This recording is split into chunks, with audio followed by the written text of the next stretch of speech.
Sir ఈ మధ్య జగన్మోహన్ రెడ్డి గారు ఒక కామెంట్ చేశారు. ప్రభుత్వంలో రాబోయేది మేమే, వస్తే టీడీపీ నాయకులందరిని జైల్లో పెడతాము అని.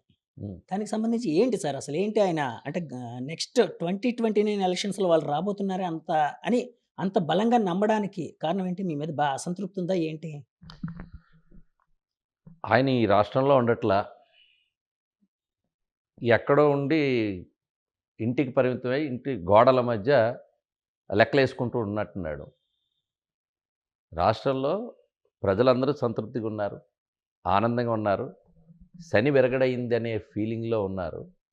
సో, ఆటోమేటిక్‌గా ఆ సంతృప్తి స్థాయి రోజు పెరగటం వల్ల ఆహ్, నేచురల్‌గానే ఫ్రస్ట్రేషన్ చిన్న చిన్న విషయాలకే ఫ్రస్ట్రేట్ అయ్యేటువంటి క్యారెక్టరు గత సీఎంది. సో, దాన్ని మభ్యపెట్టుకోవడానికి ఈరోజు బహుశా ఈ 17 నెలల్లో ఒక 2 సార్లు, 3 సార్లు రాష్ట్రానికొచ్చినట్టు, బయటకొచ్చినట్టు, మీ మీడియా ముందుకొచ్చినట్టు కనబడుతుంది. ఆ మీడియా దగ్గర కూడా అన్ని ప్రశ్నలకి సమాధానం చెప్పే ఓపిక, సహనం కూడా కనబడలా. ఎక్కడ కూడా ఏదో ఒకటి 2 ఆర్గనైజ్డ్ క్వెషన్స్ ఏసుకొని వెళ్ళిపోవడమే కనిపిస్తా ఉంది.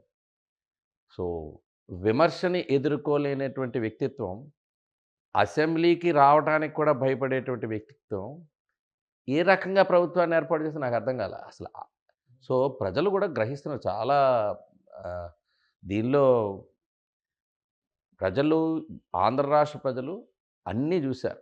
ఒక్క ఛాన్స్ అనేటువంటి దాంట్లో ఎంత పెద్ద తప్పిదం చేశాము అనేటువంటి భావంతో మొన్నొచ్చినటువంటి అనూహ్యమైనటువంటి ఫలితాలు.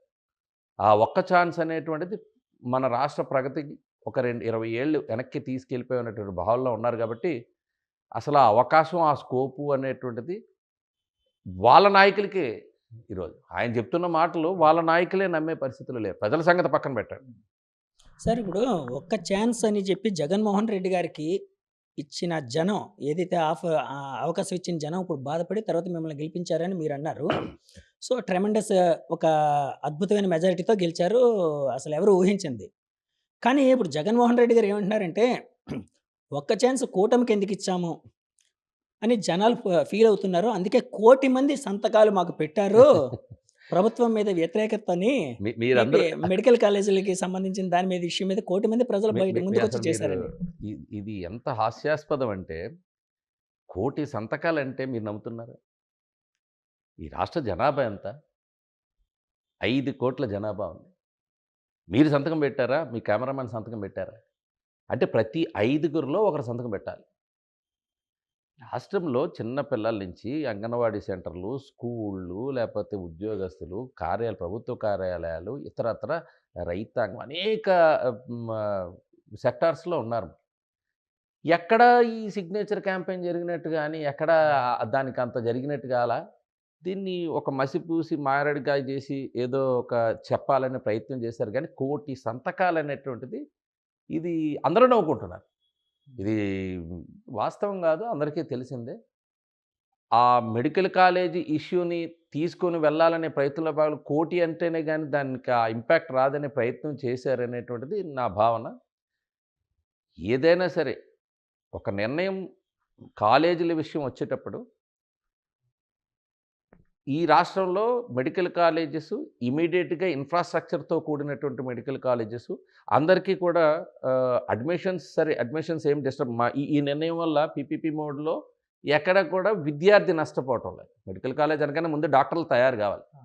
విద్యార్థి నష్టపోలేదు. విద్యార్థికి కావాల్సిన టోటల్ ఇన్‌ఫ్రాస్ట్రక్చర్ అంటే మెడికల్ కాలేజెస్‌లో ఉండాల్సిన అన్ని వసతులు గాని, ఇన్‌ఫ్రాస్ట్రక్చర్ గాని, మెకానిజం గాని వాళ్ళు అందులోంచి తయారయిన తర్వాత అక్కడ మళ్ళీ మనకి వాళ్ళు ఒక మంచి ఉత్తమ వైద్యులుగా బయటికి రావాలనేటువంటి ఉద్దేశ్యం ఈ నిర్ణయంలో కనబడింది. సార్ మరి వాళ్ళెందుకు క్లెయిమ్ చేస్తున్నారండి? అంటే వాళ్ళనేదేంటంటే, మేము గవర్నమెంట్‌లో ఉండేటప్పుడు అంటే వైసీపీ గవర్నమెంట్ ఏదైతే ఉందో, అప్పుడు ఆ టైంలోని గవర్నమెంట్ మెడికల్ కాలేజీలు తీసుకొనొచ్చాం. మేము తెచ్చిన మెడికల్ కాలేజీలన్నీ వీళ్ళు ప్రైవేట్ వాళ్ళకి ఇప్పుడు దారాదత్తం మీకు ఇప్పుడు కూడా చేస్తున్నారని. ఇది ప్రభుత్వ కాలేజీలుగానే పరిగణించబడతాయి. పీపీపీ మోడ్ అంటే అర్థం తెలియనటువంటి వ్యక్తి సీఎంగా ఉండడం గతంలో చేయడం అనేటువంటిది ఒక దౌర్భాగ్యం. ఇ ఇది ఎక్కడా భూముల దారాదత్తం చేయదు. 30 ఇయర్స్ తర్వాత మొత్తం అడ్మినిస్ట్రేషన్ మనకొస్తుంది. ఒక ఇన్వెస్ట్‌మెంట్ అంటూ తీసుకొనొచ్చి దానికొక రేషియో పెట్టి కొన్ని అండర్‌స్టాండింగ్స్ పెట్టాం. సో, దానివల్ల ఇప్పుడు ప్రైవేటైజ్ చేయటం అనేటువంటిది దేశవ్యాప్తంగా అనేక నిర్ణయాల్లో సక్సెస్ అయినవి ఉన్నాయి. వేరియస్ సెక్టార్స్‌లో జరుగుతుంది. ఇప్పుడు గవర్నమెంట్ ఆఫ్ ఇండియా కూడా అనేక చేశాం. ఈరోజు అన్నిటిలోని చూస్తున్నప్పుడు ఫలితాలు కూడా చూడాలి. సో, ఒక మంచి ఉద్దేశ్యంతో చేసే వాటిని కూడా కామెంట్ చేసే అలవాటు, నేచర్ ఉన్నటువంటి వ్యక్తి ఆయన. నేను చూసాను యోగాని కూడా కామెంట్ చేశాడు. యోగా వేస్ట్ అన్నాడు. 400,00,00,000 ఖర్చు పెట్టారని కూడా అన్నారండి ఆయన. యోగా ఏంటి సార్ నిజంగా సరే అంత ఖర్చయిందండి? 60,00,00,000 కూడా ఖర్చు కాలేదు. అంటే ఆయనకు ఆ ఫిగర్స్ కూడా తెలీదు. నేను చెప్తున్నా అంత ఎట్లా ఉన్నారంటే అంత అమాయకంగా ఉన్నాడు ఆయన. ఎక్కడో కూర్చున్నాడు. ఇక్కడ ఏం జరుగుతుందో తెలీదు.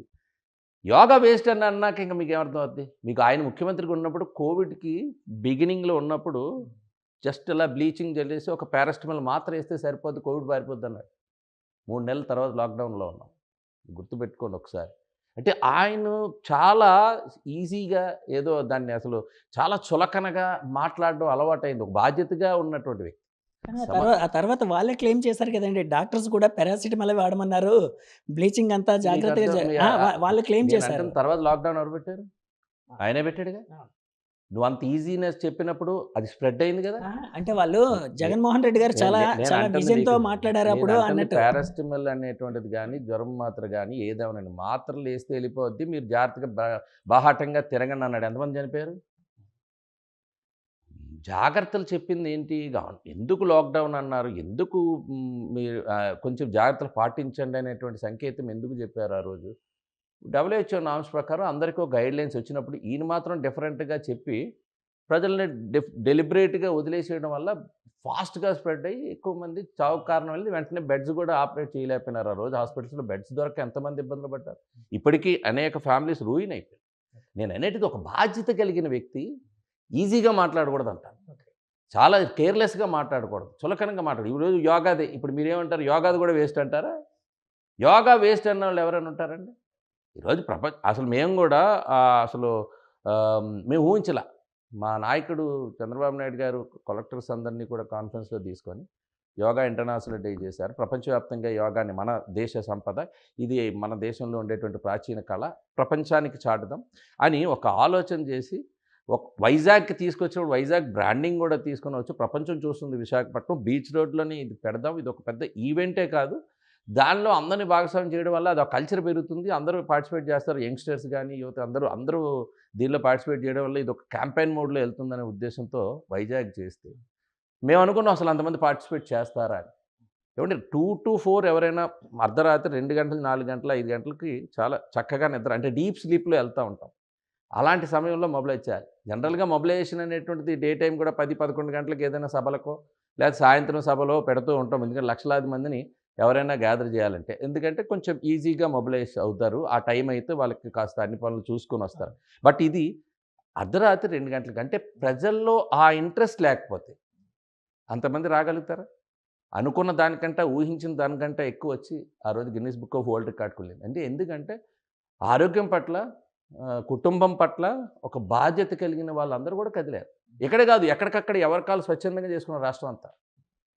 సో, అది ఆ ఈవెంట్‌ని కూడా అంటే ఇప్పుడు ప్రభుత్వం ఏం చేస్తే దాన్ని కామెంట్ చేయాలి, విమర్శించాలి అనేటువంటి దృక్పథంతో ఉండే ప్రతిపక్షం ఉండడం దురదృష్టం. మా ఈ రాష్ట్ర ప్రజల దురదృష్టం. నాకు ఉద్దేశం ఎందుకంటే కొన్ని మంచిని మంచిగా చెప్పాలి. ఈ చెడుని చెడుగా చెప్పాలి ప్రతిపక్షం అంటే. మంచిని కూడా మనం మంచి కార్యక్రమాన్ని కూడా విమర్శించుకుంటూ పోతే ఇది సమాజానికి మంచిది కాదు ఇలాంటి వాళ్ళు. అలాంటి వాళ్ళు పాలకులుగా అసలు దానికి అసలు అనర్హులనే నా భావం. అర్హత కావాల్సింది పాలకులకి ఒక బ్రాడ్ మైండెడ్ ఉండాలి. ఒక ఫ్యూచరిస్టిక్‌గా ఉండాలి. ఎవరికైనా పిల్లలందరికీ ఎవరికైనా తర్వాత భవిష్యత్తు ఏముంటుంది అనేటువంటి దానిపైన ఆరోగ్యం పట్ల కావచ్చు, లేకపోతే వాళ్ళ భవిష్యత్తు పట్ల కావచ్చు. వాటిని అన్నిటికి ఎందుకని ఇప్పుడు మీకు విజన్ అనేటువంటిది మా నాయకుడిని ఎందుకు అంత ప్రైజ్ చేస్తారంటే భవిష్యత్తుని కూడా ఆలోచిస్తారు. 10 ఏళ్ల తర్వాత ఏంటి? 20 ఏళ్ల తర్వాత ఏంటి? ఎన్ని వాహనాలు పెరగబోతున్నాయి? ఎన్ని రోడ్లు పెరగబోతున్నాయి? ఎన్ని ఆహ్, మ మ అంటే విద్యార్థులు గ్రాడ్యుయేట్స్ ఎంతమంది తయారవుతారు? దానికి తగ్గ ఉపాధి ఏ రకంగా ఉంటుంది? ఇట్లాంటివన్నీ కూడా ముందుగానే ఆలోచించడం వల్ల మనకు దానికి అనుగుణంగా ఇప్పటి నుంచి అడుగులు వేయాలనేటువంటిది వారి దృక్పథం. అందుకనే ఈరోజు హైదరాబాద్ నగరం చూసినా లేతే ఆయన తీసుకున్న నిర్ణయాలు ఇప్పుడు అన్ని ఫలితాలు కనబడుతున్నాయి. అందరూ మాట్లాడుతున్నారు.